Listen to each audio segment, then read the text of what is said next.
안녕하세요. 소소한 저널리즘 채널을 운영 중인 컴플입니다. 이번엔 가짜 블로그의 실체를 알려드리겠습니다.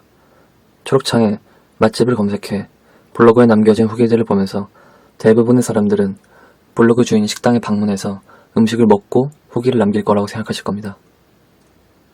이렇게 블로거들이 남긴 포스팅 목록을 보면서 어떤 걸 눌러볼까 고민은 잠시 해보셨겠지만 어떤 글이 직접 방문한 글인가 라고 의심해보신 분은 거의 없으실 거라고 봅니다. 이 문제에 대해서 블로그를 운영해본 사람들은 잘 아는 부분이지만 블로그를 운영해보지 않고 후기만 보시는 분들은 블로거가 직접 글을 쓰지 않고 포스팅을 발행한다는 사실을 알게 되시면 배신감이 크게 느껴질 겁니다. 참고로 이 문제는 유튜브 뒷 광고보다 더 심각한 문제입니다. 사진부터 글자들을 전부 모자이크하니까 알아볼 수는 없지만 대충 사진과 2줄 정도의 글자들이 보이실 겁니다. 보통 음식점 후기들을 보면서 음식점의 인테리어가 어떤지 사진도 보고 블로그 주인이 남긴 글도 보면서 음식들의 맛이 어떤지 보실 겁니다. 블로그를 운영하지 않은 일반인 분들도 이런 맛집 블로그 글의 대부분이 광고 글인 건 어느 정도 알고 계셨겠지만 블로그 주인이 방문하지도 않은 음식점에 음식들의 맛에 대한 후기를 남긴다는 사실을 알면 상당히 충격적이실 겁니다. 해당 이미지들은 예시용이니 오해 없으시기 바랍니다. 정확한 통계는 내볼 수 없는 부분이라 체감적으로 느껴지는 가짜 블로그의 글은 대략 전체의 30% 정도 되는 느낌입니다. 블로그 글 10개 중에 3개 정도는 본인이 작성하지 않고 남이 작성해준 글을 대신 받아 쓸 거라고 생각하고 있습니다. 가짜 블로거들이 어떻게 일을 하는지 예시로 설명드리겠습니다. 먼저 마케팅 대행사에서 지저분한 다양한 방식으로 블로거들에게 연락을 보내 본인들과 함께 일을 하자고 설득을 합니다. 업체에서 새 사진과 새 원고를 주고 돈도 많이 주겠다고 하기 때문에 경험치가 낮은 블로거들은 상당히 솔깃한 제안에 혹하게 됩니다. 검색을 좀 해보니까 네이버 카페에 자영업을 하시는 사장님이 블로그 원고 포스팅 가격이 괜찮은지 질문을 하고 있는 모습도 보입니다. 지식인에도 가짜 블로그로 지원했다가 저품질이 되는 게 아닌가 하고 걱정을 하는 블로거의 걱정도 보입니다.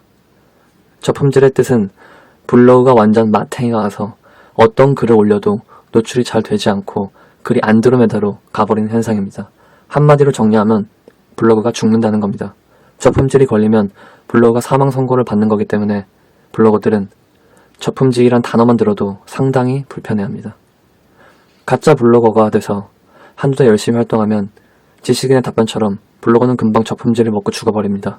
가짜 블로거가 양심을 팔고 돈을 선택했기 때문에 딱히 불쌍하진 않지만 마케팅 업체에 이용당해서 얼마 돈도 못 벌고 열심히 키운 블로그가 죽어버려 속상해하는 모습은 약간 연민이 느껴지기도 합니다.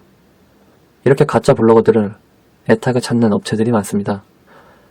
영향력이 작건 크건 상관없이 일단 가짜 블로거들을 꿈꾸는 지원자들을 모집하고 있습니다. 가짜 블로거를 찾는 모집 공고는 많이 볼 수 있었는데 이렇게 가짜 블로거라고 본인을 소개하며 홍보하는 사람은 처음 보는 것 같습니다. 중간에 문구가 아주 흥미롭습니다. 제가 진짜 다녀온 듯한 생생한 스토리텔링을 합니다. 다녀온 듯한이라는 문구를 보아하니 음식점인 듯합니다. 이 사람이 남기는 글은 리뷰가 아니라 후기도 아니고 음식점 소설입니다. 소설이라고 표현하는 게 정확한 것 같습니다. 초록창에서 소설을 검색해보면 사실 또는 작가의 상상력의 바탕을 두고 허구적으로 이야기를 꾸며나간 산문체의 문학이라고 나옵니다. 이 설명에서 중점적으로 봐야 될 2가지 키워드는 상상력과 허구적이라는 단어입니다.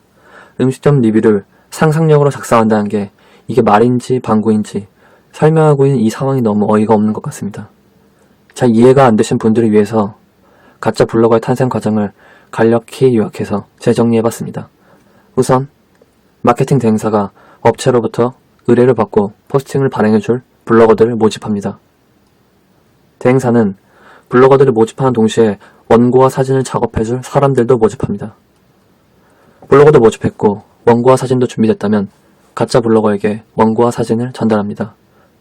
업체로부터 원고와 사진을 받은 가짜 블로거는 본인의 블로그에 원고 글과 사진을 복붙해서 포스팅을 발행하면 일은 끝납니다.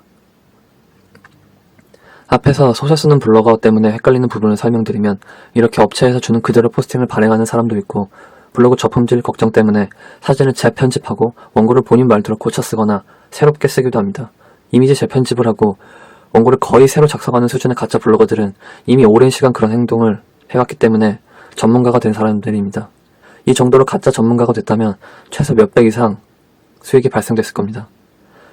제가 오랜 시간 이 문제에 대해서 꾸준히 이야기하고 있는 건 넘쳐나는 거짓 정보들을 막기 위함입니다.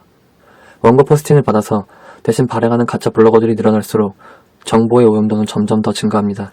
지금도 충분히 혼돈인데 더 막장으로 치닫는 건 가만히 보고 있기 힘듭니다. 자극적인 표현을 자제하려고 하지만 가짜 블로거들은 사기꾼이란 표현이 적절합니다. 이 사람들은 습관적으로 남을 속여 이득을 꾀하는 사람들입니다. 아마 가짜 블로거가 이걸 보면 분노할 겁니다. 본인이 사기꾼이라는 사실조차 몰랐을 테니까요. 본인의 행동에 문제 있다고 생각하더라도 사기꾼 정도로 파렴치한 인간은 아닐 거라고 생각하고 있었을 겁니다. 습관적으로 남을 속이고 뒷돈을 받는 사람은 과연 뭘까요? 아까 1방문자 5천이라고 본인을 소개한 가짜 블로거에 방문해봤습니다. 대략 하루에 4,500명 정도가 가짜 블로거에 방문해서 가짜 블로거가 남겨놓은 가짜 글을 보고 있습니다. 전체 글의 개수가 130개입니다. 하루에 4,500명 정도의 사람들이 가짜 글을 보고 진짜 글이라고 착각하게 될 겁니다. 130개의 글 전체가 가짜인지는 모르겠지만 한 가지 확실한 건 많은 사람들이 가짜 정보를 진짜라고 섞고 있다는 점입니다.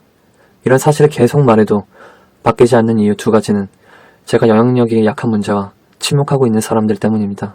블로그를 하지 않는 사람들은 이런 사실 자체를 모르기 때문에 몰라서 침묵하게 되는 건 어쩔 수 없는 부분이지만 이런 사실을 잘 알고 있는 많은 블로거들이 알면서도 침묵하고 있는 건 문제가 있다고 봅니다. 가짜 블로거들 때문에 멀쩡한 블로거들까지 전부 싸잡혀서 죄인 취급받지 않으려면 하루빨리 문제 있는 부분은 도려내야 된다고 생각합니다. 언제까지 문제를 그냥 방치하고 보기만 할 겁니까? 구독과 좋아요로 응원해주시면 일상의 소소한 문제들을 해결하는 데 큰 도움이 됩니다. 고맙습니다.